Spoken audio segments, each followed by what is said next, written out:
Hello everyone, I was just checking what time it is, and guess what? It's time for another Bourbon Over Headlines. So everybody grab your glass. Today we're continuing with our Jefferson's Rye. We mix it with a little Coke. My dog Dixie's here with me today. Hey Dixie, say hi to everybody. And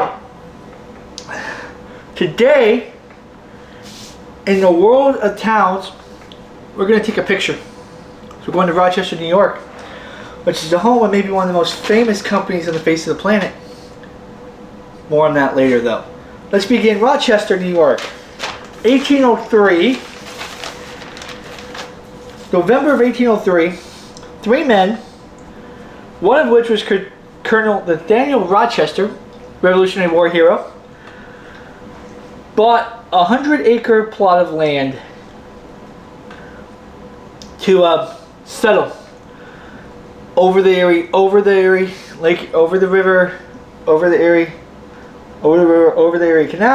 Well, not really the Erie Canal. Erie Canal comes later. On some hills, because we're in Rochester. Nathaniel Rochester is the namesake. It became the county seat of Monroe County, named after President Monroe. Naming after a lot of important people. Who would have thought it? How a lot of this country got named. Either that or railroad people. One of the two. Either you named after a colonel, military guy, a president, a railroad person, or they just decided to name you after something local, like Springfield or something. Okay? Now, Rochester, in 1823, the Erie Canal put an aqueduct through here, through Rochester, near Rochester, and it boomed. And it boomed in a way people wouldn't think. This wasn't a steel town. This was a flour town. It was called Flour City for years. Okay? Called Flour City for years. Because it was the largest, in the 1830s, it was the largest producer of flour. I'm not talking about flowers, like you give roses to your wife or you walk along, you pick it. No, I mean flour as in flour you cook with and bake with. But hold up on those roses. Because in the 1860s, they had moved the aqueduct farther south or north. They had moved it away from the city proper. And so the flour industry wasn't as big.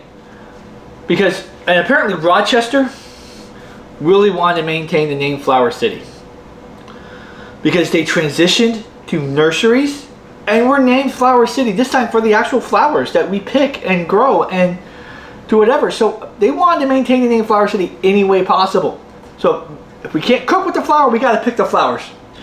Apparently that's how this works in Rochester. Who knew? Flour. So if you ever hear Rochester called the Flour City, they're referring to one or two things. They're either referring to flowers or flour. Who knew, right? So went from Flour City, went from flour to Flour City. So now, during this time frame, 1860s and on, we have a lot of companies still in business today that were founded in Rochester. Now you think, oh, this is New York, everything's in New York City. Not necessarily. Okay, remember this is 1860s, 90 years after the Revolutionary War. New York was super populated by them. So, Bosch and Long, okay, 1861. Eastman Kodak. Hey, everybody smile, take a picture. Okay, Eastman Kodak. National cash registers. Now, you ever seen a movie? I'm sure it's still today. You ever seen a cash register? You ever wonder who makes it? Probably National Cash Registers. But if you ever seen an old-timey movie or an old-timey like general store, you have those big cash registers, they say National, that's this company. Okay? That's this company. And then Wegmans, the grocery store Wegmans, some of you who are more up north, my up north people, northeastern, but they know Wegmans, that they were all founded here. And one more company, because you know what? Everybody's been in life and we've Xerox something, right? Yeah, Xerox was founded here too. So apparently in the late 1800s, early 1900s, Rochester was booming. Booming, I tell you, with businesses. Everybody was just finding businesses here. Okay, now, we all know about the New York City subway. But did you know that Rochester had a subway? From 1927 1956, and that's because the population of Rochester was 312,000 people in the 1920s, roughly. Today, it's gone down by 100,000. It's 212,000 people. It's actually gone down by a significant amount in 100 years. People, where's everybody going? It's Rochester. It's beautiful up there. Beautiful. I don't know why you won't go to the Flower City. Now, it wasn't your standard subway. Okay, it wasn't all underground. It was mostly above ground, but because it featured subway cars and not trolley cars. Now, there were trolleys. Don't get me wrong. There were trolleys. I think they were probably all consolidated into the subway. But it was a freight thing. It was freight, okay, and held passengers. And it ran about 7 miles through the city. So it wasn't like this long subway that interconnected everything like New York City. It only ran 7 miles. So, as I said, Eastman Kodak was founded here. Now, we all know about pictures, right? So now, it's time for story time. So story number one, as I was mentioning, you had the subway and the trolleys.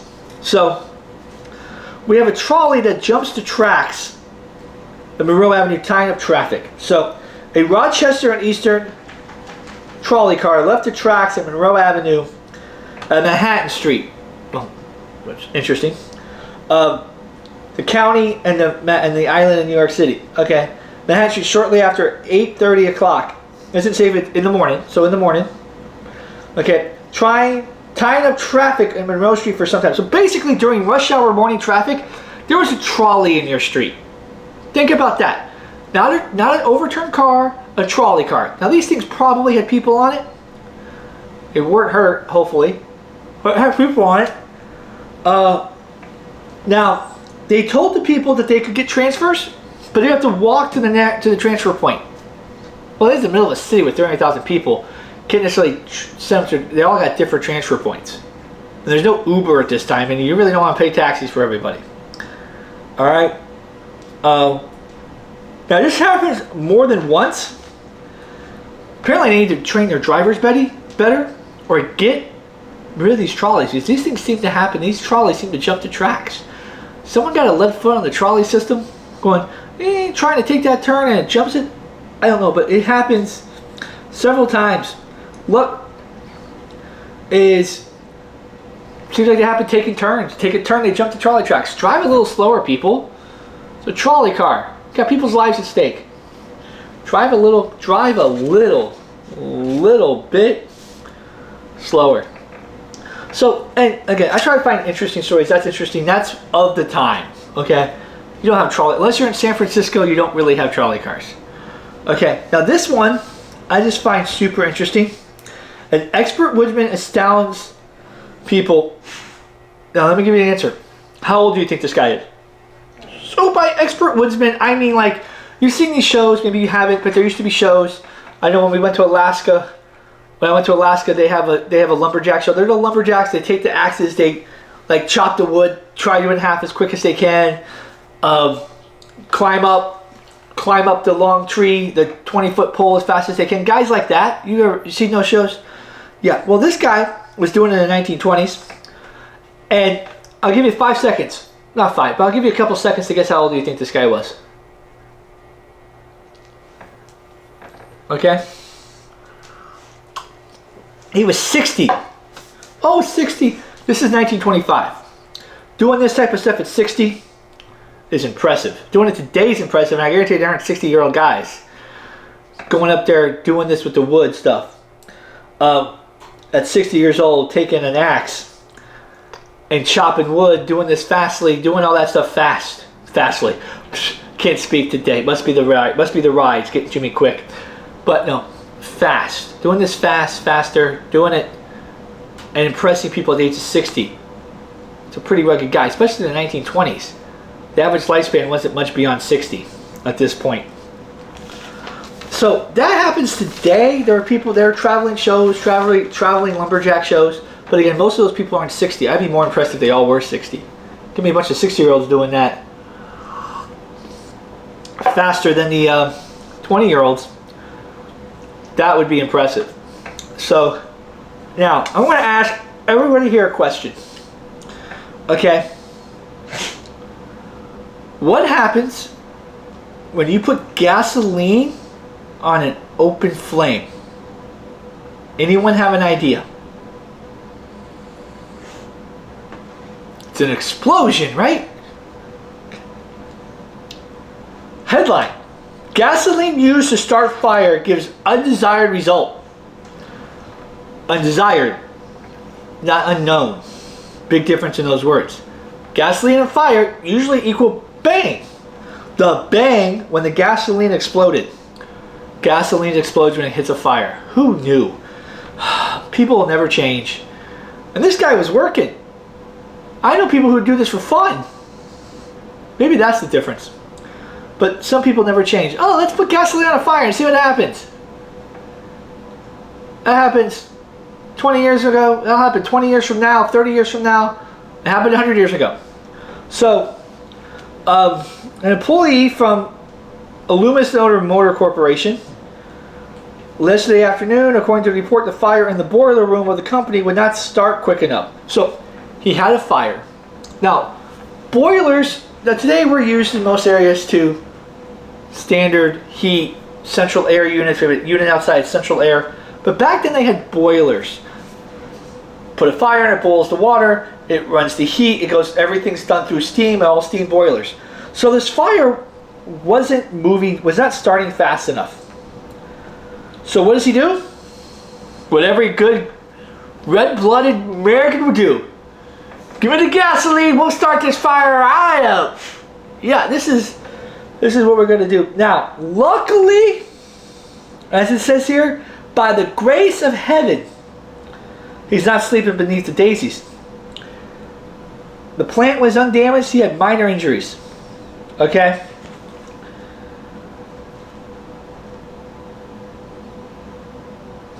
The firemen were called, put the blazes out. Also, the employee, no damage was, so no damage to the boiler, and he caught a little bit of fire. So, I guess he learned his lesson. Hopefully, he didn't get fired for, didn't damage anything, damaged himself, but not anything company property. It doesn't say whether or not he got fired, but if companies were far worse than some companies were far worse in the 1920s than they were now. If he could go back to work the next day, like, you're going back to work, you didn't damage any property. But if you damaged property, you were fired. So he got lucky on that one. Now, I mentioned earlier the Civil War. For all the people outside and so many people inside the United States, from 1861 to 1865, we had the American Civil War. Some people call it the war between the states. Whatever. Technically, that's right too, because it's the United States of America versus the Confederate States of America, but most history books and most historians call it the American Civil War. So, during that conflict, until very recently, more Americans died in that war than all the other wars put together until very recently, okay? And regiments sprung up all over the place. Volunteer regiments went and fought for the army. This is still when you, like, these regiments were 1860s. It wasn't necessarily all former military. Yes, they had a draft, but they had like regiments and militias. Not necessarily militias, but they had regiments that were trained, that did some training, 2 or 3, like National Guard type things. They were called regiments. They would form together in a town, and they would go fight. So, so this happened again after the Civil War. This is 1920. This is 1920. So the war ended in 1865. So we got, what, 45 years later, right? 55 years later. 55 years later. So not too far away. A lot of these young people, a lot of these people were really young that fought in the Civil War. There's stories, some confirmed, some unconfirmed, of like 13, 14-year-olds like in the Civil War. I just think, was it 20, very recently in the last like decade, maybe last 20 years, the United States government finally stopped paying the last Civil War pension. Because these old guys need to be taken care of, and they married these young women with the promise of, when I die, you're going to get the pension. So these women are like, I'm going to be guaranteed money till I die. And one of them, lived until very recently. So not too long ago, we were still paying out Civil War pensions in the United States. So the 125th Regiment holds a reunion. 26 of the 80 survivors of the famous Civil War organization meets with the families. Okay? So basically 26 of the 80 people who are able or could do it or are still in the area met up 55 years after the fact to have a reunion of the 126th Regiment. So volunteer regiment. So they all volunteered. They formed the regiment. They volunteered. They said we're going to fight for the Union. Ended up being on the right side of history, right side of the war. But we have reenactments out. Can't really have reunions. No one's left alive from the Civil War. So this was a big thing in local areas, especially in like the North and the South. More so the South, I think, at some point. But sorry if you hear a little squeaking. My dog's playing with a toy. So they got together. They held reunions every so often. Sort of like a high school reunion, but maybe every 10 years, every 20 years. They did that so they could reminisce, see how everything's going, see what's going on. Just get together, good times, reminisce about the war, reminisce about families, meet new kids, meet grandkids. Because this is a brutal conflict. You form friends that are lifelong in this point. And back then, they didn't have cell phones. They might have had phones, but they might not have had their number. Because they might live 30 and 40 miles away, and that's a long distance call, and that's expensive. And I'm not sure they had long distance back then. Because this is when they still had like Rochester 6254. This wasn't like the system we had today. So this is how they got together and caught up. That's why we have like American Legion halls and all these halls. That's all these people. That's how they met up, which is really, really good. I think we should do that more today. Whether it's military people or just regular people, we should find ways to meet up and have a conversation and just talk. Maybe have some bourbon. Maybe talk about the news. Who knows? That's what we're doing right here, right?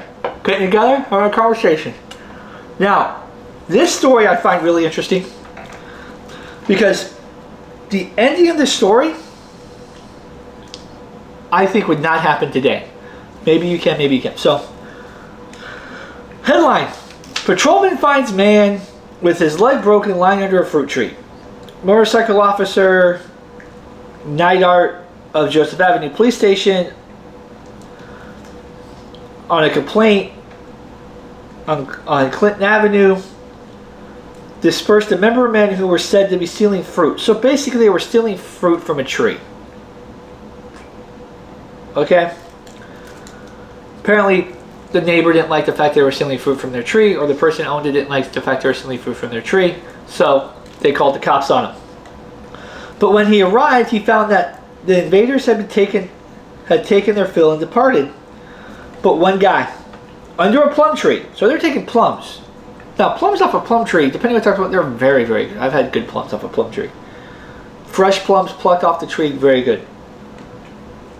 From Michael Trufano, 25. So if he's 25 in 1920, it's 120 years later. I doubt he's 145. No one's that we know of has lived that long in modern times. Modern times, okay? Who had climbed a tree and fallen, which would result in a broken limb and his right of his leg right above his ankle. It's a painful injury. I've had some broken legs. Quick story about me. I broke my right leg, tib fib, so the tibia and the fibula, the two legs and the two bones in the lower leg.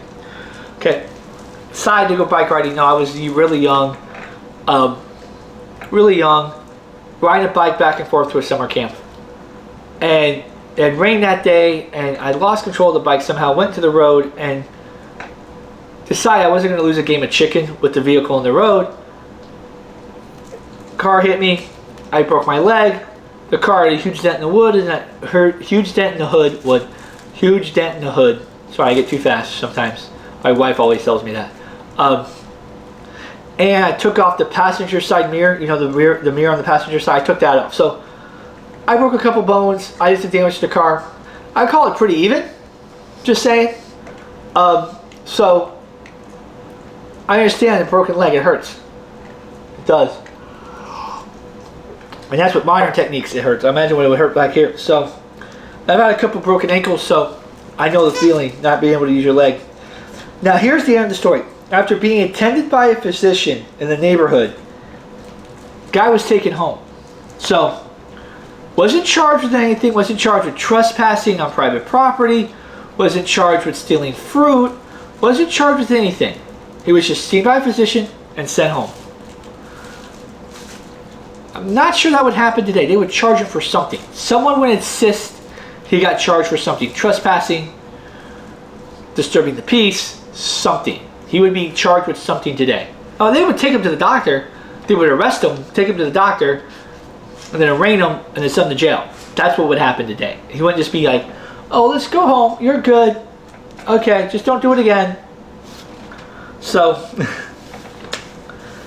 now, this is a big town. I'm sorry, I got a lot of stories today. It's a big town, 300,000 people, so I can find a lot of stuff. So,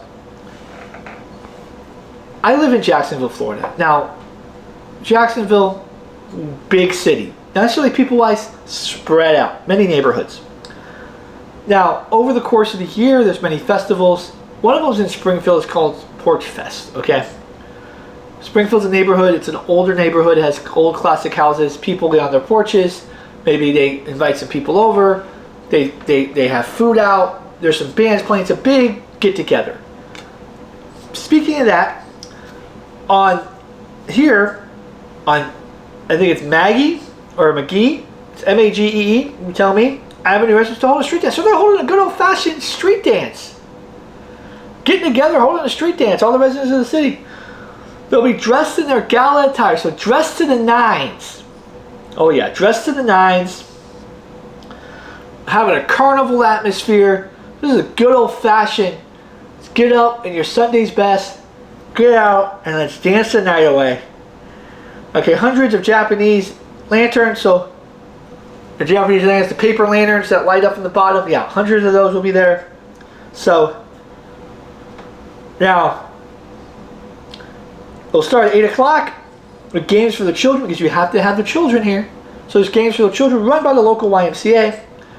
Again, YMCA does a lot more stuff back in the 20s and 30s and 40s than it does now. Now it's a lot of YMCAs are just gyms. Just places for people to work out. They have swimming pools. They're places for that. They don't necessarily hold a lot. Host a lot. Some do. Some don't. But I know here in Jackson there's multiple YMCAs. I've never seen a YMCA be at a party hosting games for the kids. Just saying. They might have had events at the YMCA, but they didn't do that.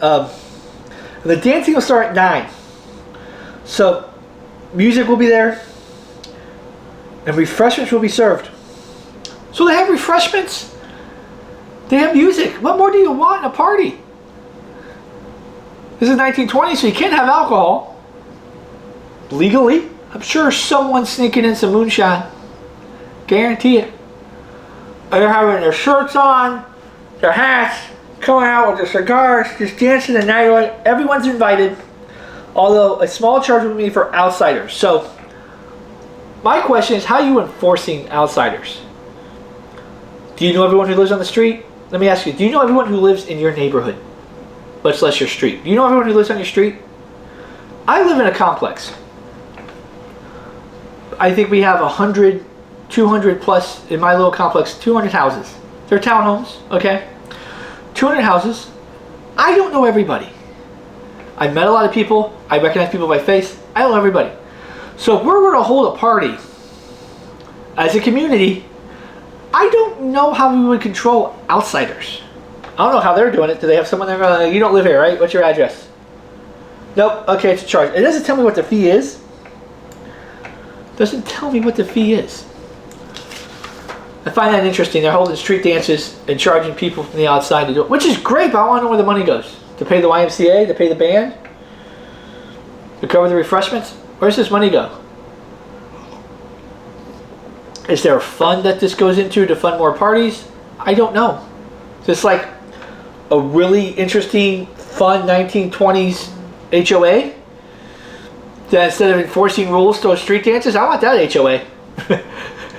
Let's throw some dances. Who cares how your house looks? Just let's throw some dances, have a good time. Everybody's gonna be fun, dressed to your nines.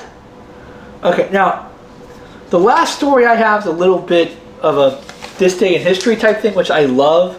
I love these days in histories. As you can see, I'm doing sort of a history show here.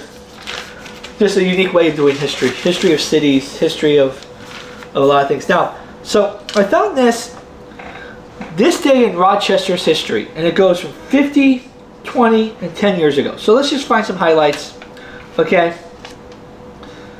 50 years ago, on this particular day, a store caught on fire. They entered the premises, and they caught, and they, how, so that was history in the city of Rochester. That's today, in today's world, a day in history. I've seen that with cities on like Facebook or whatever. I guarantee you a fire ain't one of them. Unless you're Chicago, or Fargo, or Prestigo, or anything in the Midwest in the 1870s through the 1900s, even Jacksonville, then you might have a fire your day in history because the city caught fire. But some random building, unless it was the Eastman Kodak building, it wasn't. It was the drugstore. Wonder what they were making in the drugstore. Anyone? What were they making in the drugstore that caught fire? Another one. The attorney left New York. This is the type of stuff I love. This made this day in history. An attorney left to sail to Europe. Boats have been around forever. The Titanic sank. This is from 1920. So 12 years. So 12 years earlier, what, 1915? 1912 was the Titanic? Yeah, 1912. So people were sailing ships back and forth across Europe 12 years after the Titanic. The Titanic didn't stop transatlantic travel on ships. It didn't. People think, oh, everything stopped. No. The White Star Line is still in business today. It's Cunard, but Cunard White Star is still in business today. You ever heard of Queen Mary? Queen Elizabeth II? Queen Mary II?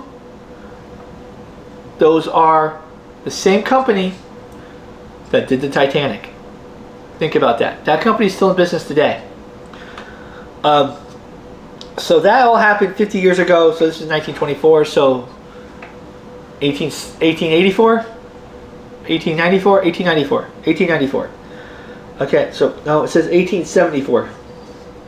Okay, 1874 is 50 years. Which, if it was a paper from 1924, yeah, 1874 is right. So just read my paper, right? Okay. So, 1904, which would have been 20 years ago, the St. Louis Exposition stamps. Now, so, this is interesting. And I'm going to go off the top of my head a little bit. I didn't take notes because I know a little bit about this. The 1904 Exposition, or World's Fair, also held the 1904 Olympics. 1904 Olympics are a story in their own right. This was held in St. Louis in summer. Anyone from the Midwest? Summer in the Midwest can get excruciatingly hot. I think this is the one. This is the thing where the winner of the marathon got in a car for 10 miles, or some sort of transportation for 10 miles, and then won the race. Because it was just so hot, they decided to do that, and they didn't catch it till after the Olympics. Someone finally came up. Guy at the gold medal had stripped away.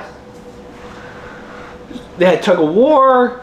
It was just all put together. They were trying to have the Olympics with the World Fair exposition. It just was all a mangled mess.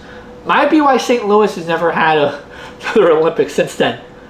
Just saying it. Even though St. Louis has the infrastructure, it has a stadium, has a baseball stadium, a couple.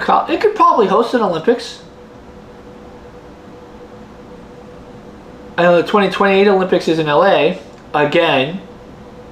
Why not give it to St. Louis or something? Let them try to redeem themselves from the 1904 disaster. But they were issuing a stamp. It's on sale at the post office. So the post office has been doing commemorative stamps for hundreds of years. They do that now. We'll put Harriet Tubman. We'll put famous people. Maybe some of the famous people we'll talk about later have been on stamps. They'll release a famous line of people to put on stamps, and you can get those stamps. You can buy them. There's stamp collectors out in the world that do that to this day. I bet you some of the stamp collectors wish they had these stamps. Probably worth a pretty penny. And then 10 years ago today, in 1914, a golf course was built. They appropriated $1,000 to build a golf course. It's going to take a lot more to build a golf course today. And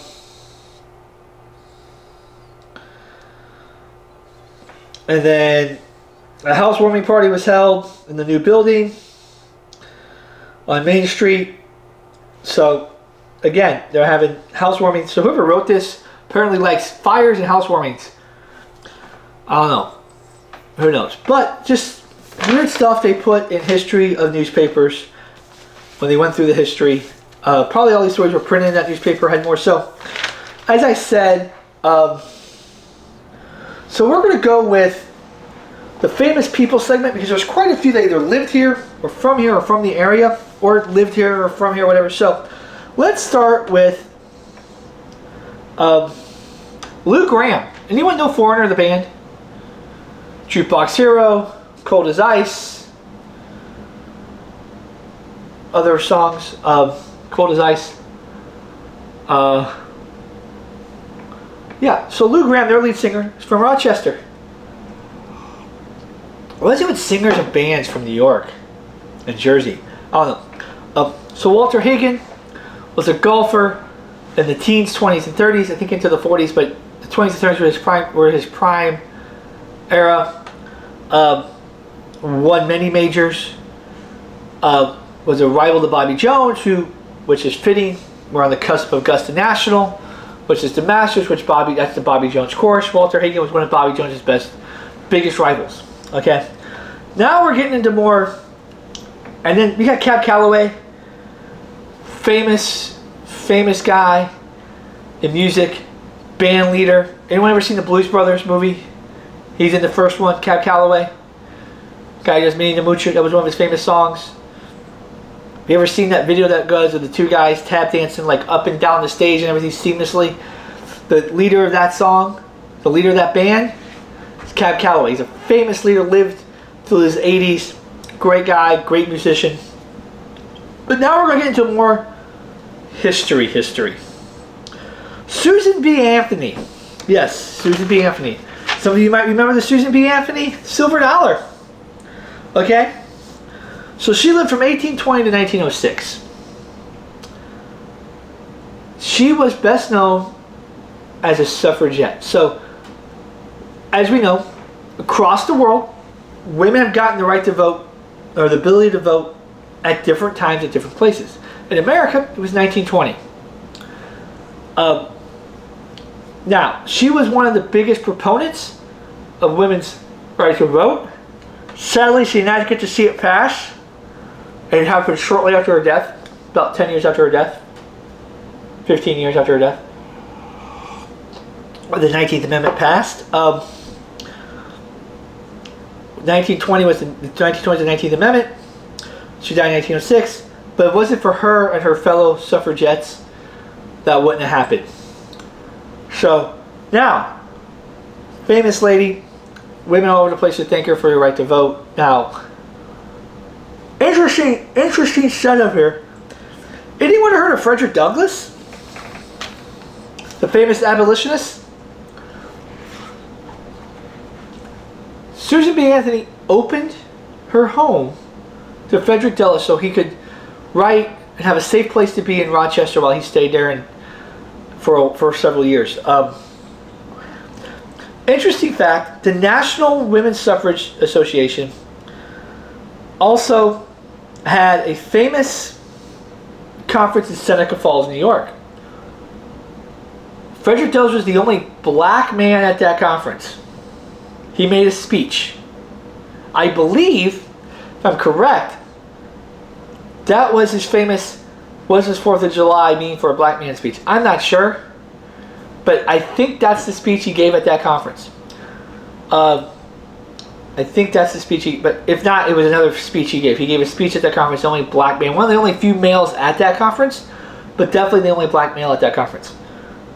So, I just found that really, really interesting.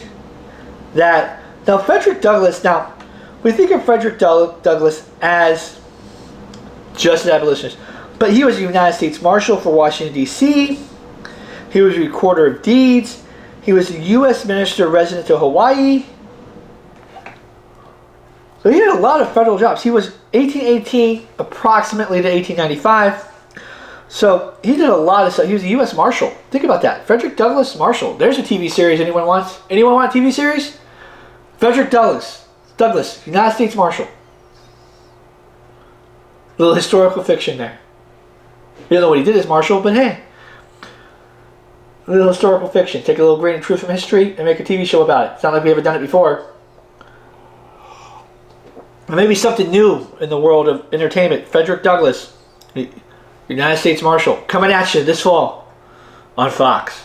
Not really, just recorder of deeds. That sounds like the most boring job in the face. I want to record deeds. Deeds of what? Houses? Deeds of property sold, business? That sounds like a really boring job. You get to learn a lot of information. You know who owns a lot of things.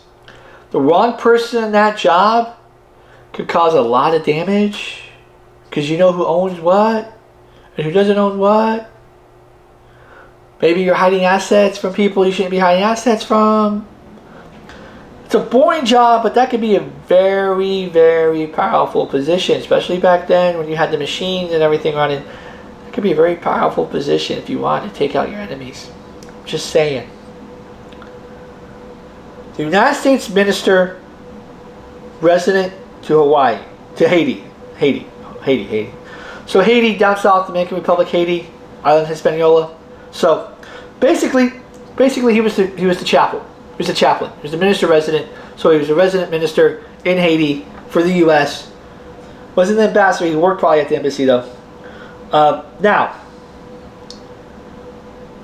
I think probably we can all agree the most famous company from here is Eastman Kodak, the very famous camera film company. I am using a Sony, not a Kodak or Eastman Kodak camera to do this. Revolutionized how we did cameras, revolutionized how we took pictures for generations and generations. I think the Kodachrome, famous film. Hell, there's a song called Kodachrome by Paul Simon. That's how much into the zeitgeist and everything that they went into. There was a song named after their famous film, Kodachrome. Now, with that being said, and on that note, smile, say cheese, and see you next week. Oh, speaking of next week, starting next week on Bourbon Over Headlines, we're going to start the Capital series. So I'm going to do state capitals. I've already done one in Juneau. It's my very first episode. Go back, watch it, enjoy it. Some interesting information in there. But I'm going to do state capitals. I'm not going to do all of the rest of the 49 in order. I'm going to do 3 or 4, then do a different city, let you rest, and do. But state capitals, especially back in this time, you get a ton of people there. There's people always coming. There's always people there. It's the center of what's going on in that state, whether it's a small, and a lot of them are smaller towns. Very rarely is the biggest city in the state the state capital. Some do, like Atlanta in Georgia, biggest city, state capital. But a lot of them are small towns. So we're going to start with state capital series. Also, remember, like, subscribe, hit the bell, get your notifications, comment, all that jazz. Also, my wife, my beautiful wife, has 2 channels, 2, Moondog Tarot and the Divine 222. If you want to know is that she does tarot readings, that stuff's just sort of like horoscopes, Gemini, Leo, all that stuff, all that astrological stuff, zodiac signs. If you want to take a peek at that, if not you, if you know someone who's into that, if you know someone who wants something interesting, she's very good at what she does, she's very talented. Go watch her stuff, like, subscribe to her channels too, and until next time.